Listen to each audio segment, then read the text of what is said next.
중국 경제가 얼마나 심각한지를 말씀드릴게요. 중국이 신규 일자리를 공급하지 못해요. 중국을 많은 기업들이 떠나요. 이게 뭘까요? 한 번 그 소용돌이에 빠지면 헤어나올 수가 없다. 이 와중에 미중 패권 전쟁이 격화돼 버리면 정말 걷잡을 수 없어지죠. 그런데 우리나라의 중국에 대한 의존도가 워낙 지배적으로 높기 때문에 중국 경제가 굉장히 위협적이고요. 중국 경제가 얼마나 심각한지를 먼저 말씀드릴게요. 일단 중국의 고용 불안 자료를 가지고 왔습니다. 보시면 전체 실업률은 큰 문제가 없어 보여요. 보시는 것처럼 실업률이 파란색, 전체 실업률은 그나마 안정화되고 있죠. 실업률이 치솟았을 때가 코로나19 팬데믹 충격 때 실업률 치솟았죠. 파란색. 그리고 2차 팬데믹 왔을 때 또 실업률이 치솟았었죠. 그 이후에 나름 하향 안정화되고 있어요. 그런데 청년 실업 같은 경우는 계속 치솟고 있어요. 근데 이 치솟는 것은 이렇게 계절성이 있잖아요. 그렇지만 중장기적으로 보면 어떻습니까? 이렇게 우상향하고 있죠. 실업률이 구조적으로 높아지고 있는 구조예요. 청년 실업. 청년의 정의가 뭘까요? 만 15세에서 29세까지를 청년이라고 하고요. 그 청년들의 실업률. 근데 실업률이 왜 이렇게 치솟고 있느냐? 중국이 신규 일자리를 공급하지 못해요. 왜냐면 중국 경제가 특히 22년에 2차 팬데믹이 왔고 셧다운이 왔었는데 다시 제대로 재개가 안 되고 있어요. 그 밖에도 중국 경제의 고질적인 여러 가지 문제, 소위 잃어버린 30년을 겪은 누구죠? 일본처럼 디플레이션 상황에 놓이다 보니까 그러다 보니까 기업들이 신규 투자를 해야 하나요? 못해요. 낮은 금리를 유지해주고 있음에도 불구하고 중국 같은 경우는 그럼에도 불구하고 신규 사업을 진출하겠다 하지를 못해요. 이 와중에 무슨 일이 닥쳐있죠? 미중 패권 전쟁. 그러니까 중국을 많은 기업들이 떠나요. 그러니까 신규 일자리가 만들어지기는커녕 어렵죠. 없어지고 있는 국면이에요. 근데 이 와중에 중국의 대졸 청년들 그래프 한번 보십시오. 대학 졸업자 수가 이렇게 급격히 늘어나고 있어요. 22년, 23년부터 특히 구조적으로 늘고 있는데 이게 뭐냐면 우리나라도 베이비붐 세대가 있고 베이비붐 세대는 전쟁 직후에 인구가 급격히 늘어난 그때의 세대예요. 그만큼의 그 기간 동안에 인구가 많이 늘었다면 상대적으로 그 인구가 낳은 자식의 규모도 그럴 거 아니에요. 그러니까 이런 베이비붐 세대도 치열했어요. 근데 치열했지만 그때는 고도성장기니까 일자리가 다 마련이 됐던 거예요. 근데 제 세대, 제 다음 뭐 한두 살 밑에 세대의 경우에는 공급은 많아요. 그러니까 이 일자리를 갖고 싶은 사람은 많아요. 근데 그만큼 역동적으로 성장하지 못하고 또 IMF의 충격을 마침 받았어요. 제 선배 세대나 뭐 제 세대나 IMF 충격 이후에 일자리가 제자리로 돌아오는데 상당한 시간이 걸렸어요. 그러니까 당연히 일자리가 부족해요. 그러니까 경쟁사회가 된 거예요. 그때. 그러니까 마치 그런 거예요. 그러니까 인구적으로도 우린 고려를 해야 되는데 중국의 인구가 급격히 증가했던 그 자녀 세대가 특히 거기에 뭐가 맞물리죠? 교육열. 교육열과 자녀의 인구의 급증 이게 같이 맞물리니까 그 소위 고학력, 대졸 청년의 이 많이 늘어요. 보시는 것처럼 22년, 23년 늘어난 그 숫자가 증가율이 10%를 상회합니다. 17%, 10% 굉장히 빠르게 늘어요. 근데 24년에 또 늘 거라고 보고 있어요. 그래요? 근데 그만큼 이 대졸 청년을 수용할 만한 캐파가 아니에요. 중국 경제가. 그러니까 청년 실업률이 이렇게 치솟습니다. 그럼 청년 실업률이 치솟으면 우리나라도 잠깐 그런 적이 있었는데 세대 간의 갈등이 시작돼요. 윗세대들은 이 세대를 이해할까요? 못하죠. 일자리를 못 갖고 이해 못하죠. 이들도 일 갖고 싶어요. 근데 못 갖는 거예요. 근데 방바닥에 드러누워 있는 청년들을 보면 이해해 줄까요? 이 세대가? 이해를 하기 어렵겠죠. 우리는 나가서 뭐 구두 닦기도 했고 창문 청소도 했고 다 했다. 아파트에 매달려가지고 페인트도 칠했다. 근데 너 방바닥에 누워있으면 되냐? 이해를 못해요. 서로. 세대 간의 갈등이 시작돼요.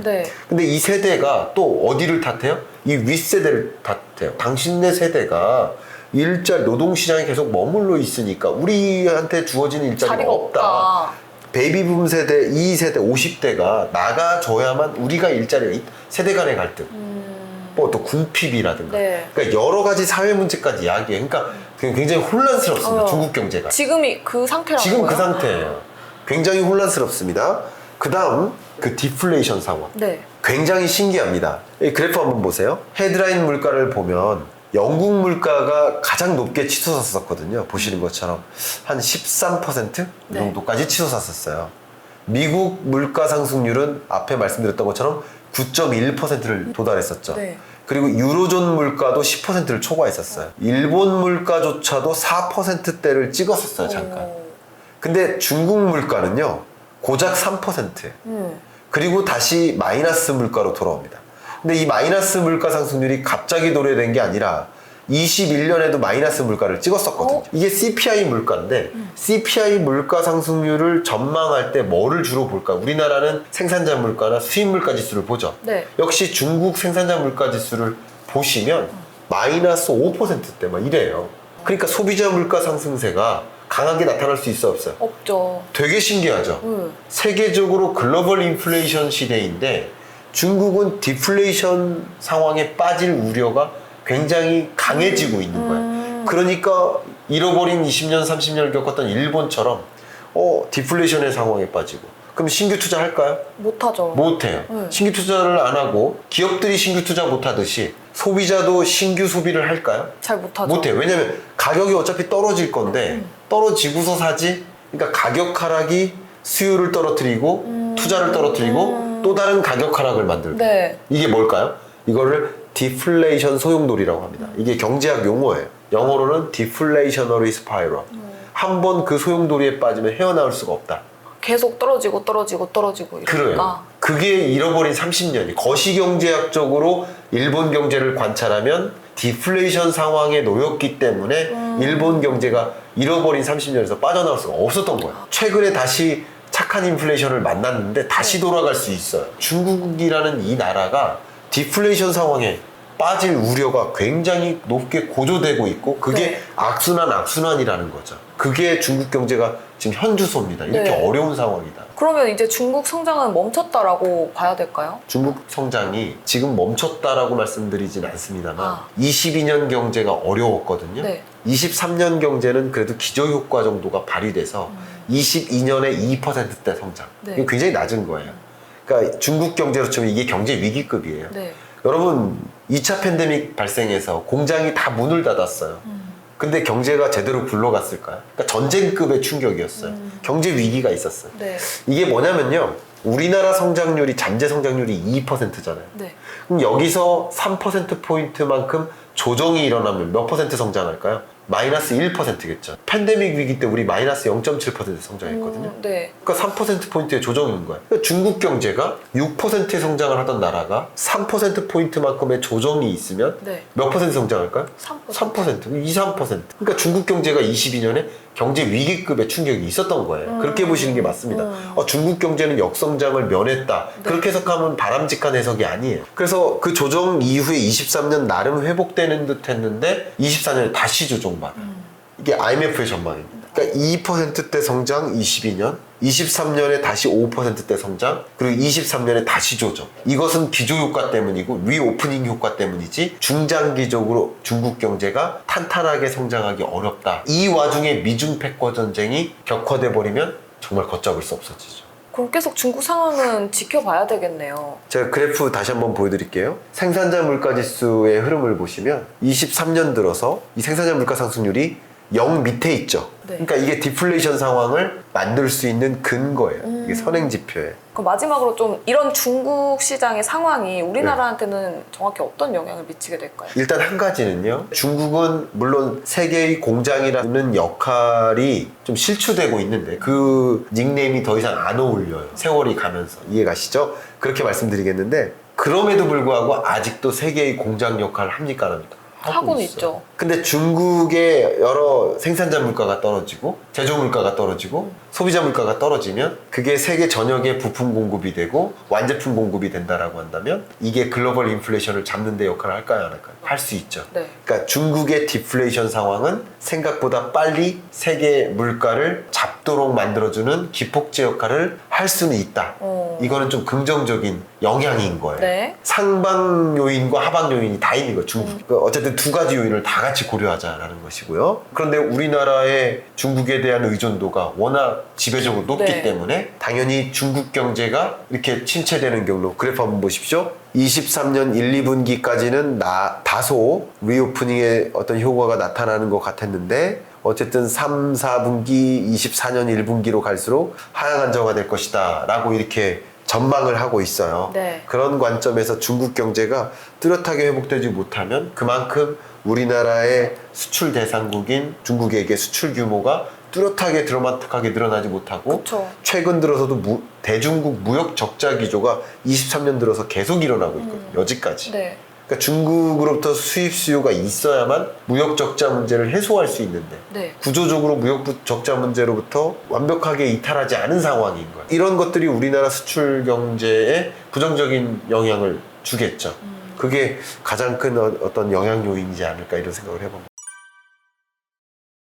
또 이제 FOMC 결과를 분석을 해봐야 될 것 네, 같습니다. 0.25%포인트를 올렸죠. 여기 보시면 한국과 미국의 기준금리 격차가 네. 그동안 1.75%포인트였어요. 그 1.75%포인트라는 한미 기준금리 격차도 역사 이래, 이런 제도를 만든 이래 가장 큰 격차인 거예요. 근데 그 역사를 또 갱신한 거죠. 2%포인트로. 네. 그런 역사적 배경을 지금 함께 하고 있는 겁니다, 우리가. 근데 지금 여러분들이 가장 관심이 있으신 것은 이번에 0.25%포인트를 올린 것, 그거 자체에 있기보다는 그럼 이게 마지막 금리 인상이냐 아니면 그 이후에 추가적인 금리 인상을 단행할 것이냐 이게 궁금하신 거거든요. 그쵸. 예, 그 부분에 대해서 좀 답변을 드려보고자 합니다. 이게 파월 기자회견 중에 그 이야기를 즉시 들으면서 핵심 메시지를 제가 옮겨 적은 거예요. 네. 이걸 하나하나 말씀드리면서 여러분께 설명드리도록 하겠습니다. 이거는 본질적으로 FOMC는 뭐다?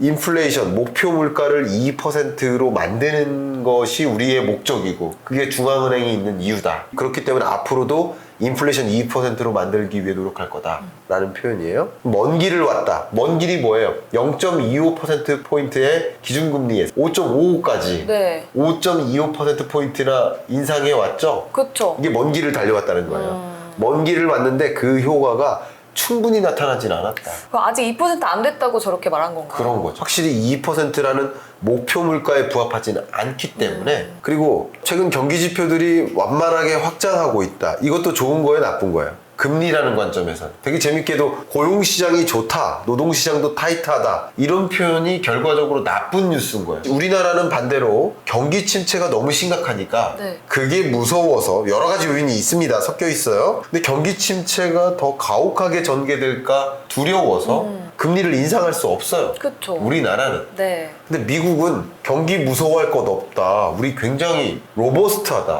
고용도 좋다. 고용도 좋다. 타이트하다. 맥시멈 인플로이먼트 레벨이다. 이렇게 평가하고 있어요. 그러니까 당연히 마음 놓고 금리 인상해도 된다. 네. 라는 표현입니다. 그 다음, 그런데 여전히 물가는 2%를 상회하고 있다. 그러니까 뭐예요? 갈 길이 멀다라는 표현을 했어요. 2%까지 안 올 수 있다. 이게 핵심이에요. 그리고 2%까지 도달하는데 25년쯤이 되어야 도달할 수도 있다. 지금 23년인데 25년에 도달한다고요? 네. 근데 이 2%라는 개념은 한 달, 두 달에 1개월 실적치가 2.3, 뭐 2.2 이걸 뜻하는 게 아니라 네. 연간 기준의 물가 상승. 그러니까 뭐 예를 들면 23년 물가 상승률은 연간 기준으로 하반기에 마이너스 물가를 기록하지 않는 한 네. 연간 2%가 도래되기는 어렵죠. 어렵겠죠. 이해가시죠? 네. 그거를 얘기하는 거예요. 연간 기준으로 아직 갈 길이 멀다라는 거예요. 그래서 통화 정책이 아무리 많이 단행했고 먼 길을 왔지만 그게 경제에 영향을 미치는 게 좀 시간적 갭이 있다. 네. 그래서 그걸 좀 지켜봐야 된다라고 했고요. 이것도 좀 핵심이죠. 향후 기준금리 인상할까 말까 그걸 결정할 때 뭐 한다? 회의 때마다 결정한다. 미리 결정해놓고 가지 않는다. 스스로 질문을 받겠다. FOMC 위원들이 스스로 질문하겠다. 이게 뭐냐면 그때그때 발표되는 데이터를 보면서 판단하겠다. 예를 들면 PCE 발표되죠? 네. CPI 발표되죠? 네. 노동지표 발표되죠? 이런 수많은 데이터를 봐가면서 그때 FMC 상황에 맞는 금리 인상을 하겠다. 그래서 그걸 뭐라고 표현해요? 라이브 미팅이 될 것이다. 정해놓고 오지 않는다는 거예요. 그리고 9월 금리 인상 가능하다? 안 할 수도 있다. 가능하기도 하고 안 할 수도 있다. 그쵸. 안 정해져 있다라는 뜻이고요. 그리고 인플레이션 지표 하나만으로 충분하지 않기 때문에 전반적인 그림을 보겠다. 네. 그 전반적인 그림을 뭐를 보겠다는 거? 물가 안정됐는지 여부. 경기 안정되고 있는지, 그리고 금융 안정도 되고 있는지 고루고루 보겠다. 이런 의사결정 때문에 결과적으로 파월 입장에서는 앞으로 추가적인 금리 인상을 충분히 할 수 있다. 물론 안 할 수도 있다. 이렇게 여지를 남겨놓은 상황이라고 볼 수 있고요. 물론 안 할 수도 있다라는 표현도 시장에서 평가받기를 네. 긍정적이라고 그쵸. 안 할 수도 있다. 안 할 가능성을 열어놓은 거니까. 열어둔 거니까. 왜냐면 그동안 안 할 수도 있다는 표현을 안 했었거든요. 그쵸. 계속 할 수 있다. 네. 추가적으로 열려 있다. 네. 뭐 기준금리 인상 더 할 수 있다. 네. 그런 식으로만 표현했다가 이제는 안 할 수도 있다라는 표현도 했기 때문에 이 부분은 또 다소 긍정적으로 해석한 경향이 있다고 봅니다. 이게 파월 기자회견에서의 핵심 메시지라고 좀 볼 수 있을 것 같아요. 좀 변수가 있을까요? 미국에서 물가 지표와 미국 관련해서. 물가지표 변수 결과적으로 아직 물가가 목표하는 물가 2%에 부합하려면 멀었다. 25년이 될 수도 있다. 네. 그 얘기를 좀 바꿔 얘기하면 금리 인하 시점도 25년이 될 수 있다. 그럴 수도 있다. 네. 금리 인하 당장 오는 거 아니다. 라는 여지를 둔 거예요. 그런 관점에서 우리가 그러면 물가가 가장 중요해요. 왜냐면 어쨌든 경기 안정 돼 있다 안 돼 있다가 중요한 게 아니라 네. 파월이 혹은 FMC 위원들이 어떻게 이 미국 경제를 해석하고 있는지 그 해석이 틀릴지라도 네. 미국 경제를 어떻게 보고 있는지를 판단해야 돼요. 우리는. 그쵸. 파월의 마음을 읽어라라고 계속 말씀드리잖아요. 네. 그걸 봐야 되기 때문에 결과적으로 FMC 위원들이 미국 경제는 아직 탄탄해. 고용도 맥시멈이야. 네. 그리고 미국의 금융 시스템은 매우 건강하고 회복 능력도 있어. 그러니까 걱정하지 마 이런 식이에요. 네. 그러니까 결과적으로 두 가지 문제는 걱정하지 마. 얘 때문에 금리 인하할 일 없어. 금리 인상 어려운 거 아니야. 라고 얘기한 거예요. 두 가지. 금융을 그럼 굉장히 금융시장을 좋게 보고 있는 좋게 거예요? 보고 있는 거예요. 그러니까 금융 불안, 부실은 있었지만 네. 그게 금융위기로까지 갈 거로 보지 않고 있는 거예요. 그러니까 그 두 가지 요인은 그냥 버리셔도 됩니다. 네. 그러니까 파월의 마음은 그렇다는 거예요. 파월의 마음은 두 가지를 버리고 오로지 뭐만 보겠다? 물가 잡겠다는 거예요. 물가 잡겠다. 네. 근데 물가가 과연 안정화될까라는 것을 그 결정짓는 변수가 몇 가지 있어요. 아, 그래요? 그 변수를 제가 몇 가지만 설명을 드리겠습니다. 제가 한 5가지를 댈 수 있어요. 기저효과가 점차 빠진다라는 거예요. 왜냐하면 여기 보세요. 이 파란색이 22년 물가 상승률이에요. 네. 미국의. 네. 빨간색은 23년 추이입니다. 근데 이렇게 올라갈 때 9.1%가 41년 만에 최고치니까. 9.1%라는 이 물가 상승률까지 이렇게 치켜 올라갈 때 네. 그때 강하게 빠진 거거든요. 거의 5에서 4.43까지 빠진 거거든요. 근데 이제 7, 8, 9월의 경우에는 22년 물가 상승률이 그래도 상승세가 둔화되는 시점이었어요. 그러니까 이 구간에는 기저효과가 빠지기 때문에 네. 자, 정리한다면 23년 상반기 동안 이렇게 강하게 빠졌던 흐름하고 네. 달리 지지부진하게 빠지거나 그렇겠네요. 아니면 이렇게 지지부진하게 다시 올라갈 수도 있다. 뭐 6.4, 6.0까지 올라가진 않더라도 네. 뭐 3, 4 수준에 맴돌 수도 있다. 파월은 이걸 우려하고 있는 겁니다. 네. 그러니까 기저효과 덕분에 나름 빠르게 잡혀준 거지. 기저효과라는 것이 이제 상쇄되어 가면 우리가 예단할 수가 없다. 네. 그렇기 때문에 기준금리 인상을 추가적으로 이거 7월, 8월 물가 발표를 보면서 판단하겠다는 거. 이해가시죠? 네. 그렇기 때문에 한 가지 변수가 뭐다? 기저효과가 빠지는지 여부를 지켜보겠다. 첫 네. 번째. 네. 두 번째가 뭘까요? 식음료 가격? 정답이에요. 미국에요. 가뭄이 심각해요. 우리나라는 폭우가 심각하잖아요. 그러니까 이런 것들이 뭘까요? 이상기후예요. 네. 근데 이상기후가 나타나면 쉽게 말해서 지금은 엘니뇨 현상이거든요. 네. 근데 엘니뇨 현상이 작년에도 있었어요. 근데 엘니뇨가 강한 엘니뇨냐 그냥 평범한 엘니뇨냐 이게 중요해요. 강한 엘니뇨가 오면 강한 이상기후 현상 또 기상재난이 일어나요. 가장 대표적인 건 기상재난이 아니고도 온도가 이렇게 올라가면 병충해가 심해져요. 그럼 막 밀밭이 우리나라 밀밭하고는 비교가 안 돼요.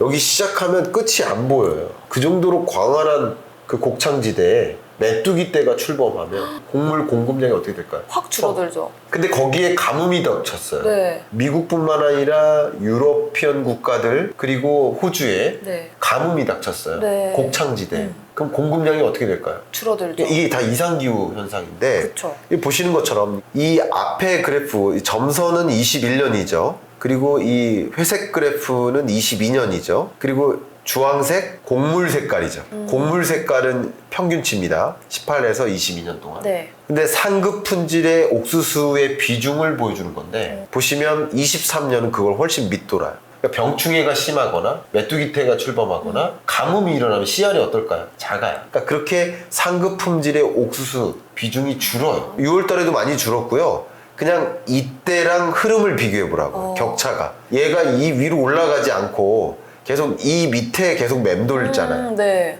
이게 곡물 공급량이 부족함을 단적으로 증거를 제시한 거예요. 그럼 밀, 콩, 옥수수 이게 뭐죠? 3대 식료품 원자재예요. 이 가격이 치솟으면 어떻게 될까요? 물가가 또 올라가겠죠. 물가가 오르겠죠. 그리고 이상기후 현상이 있을 때요. 그냥 이 엘니뇨 현상일 때는 산사태가 일거든요.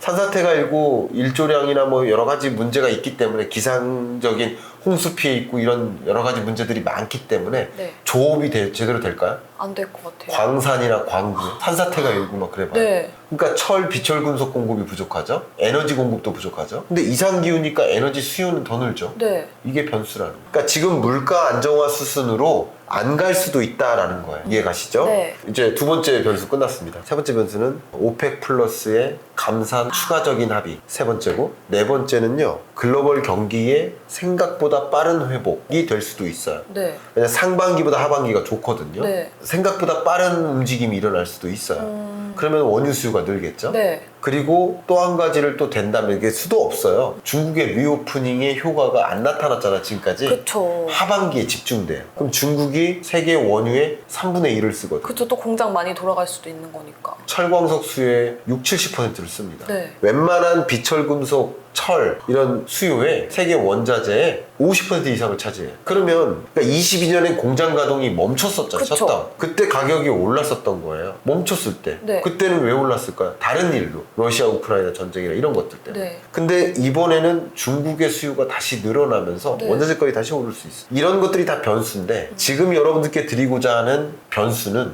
여러분 생각하셨는지 모르겠지만 바로 미국의 파업. 지금 미국의 파업이 굉장히 심각해요. 물가가 너무 높잖아요. 네. 그럼 그 높은 물가에 견딜 수 있어 없어요? 그러니까 임금도 올려달라 이거예요. 강남에 재건축이 많은 이유가 신도시 개발을 했기 때문에 많은 거고요. 이 많이 나올수록 사업성은 굉장히 좋다. 부동산 시장을 판단하실 때 전세 대출에 대한 정부의 양태를 잘 봐야 돼요. 성실히만 열심히 사는 사람들이 부자가 되기는 어려운 경우가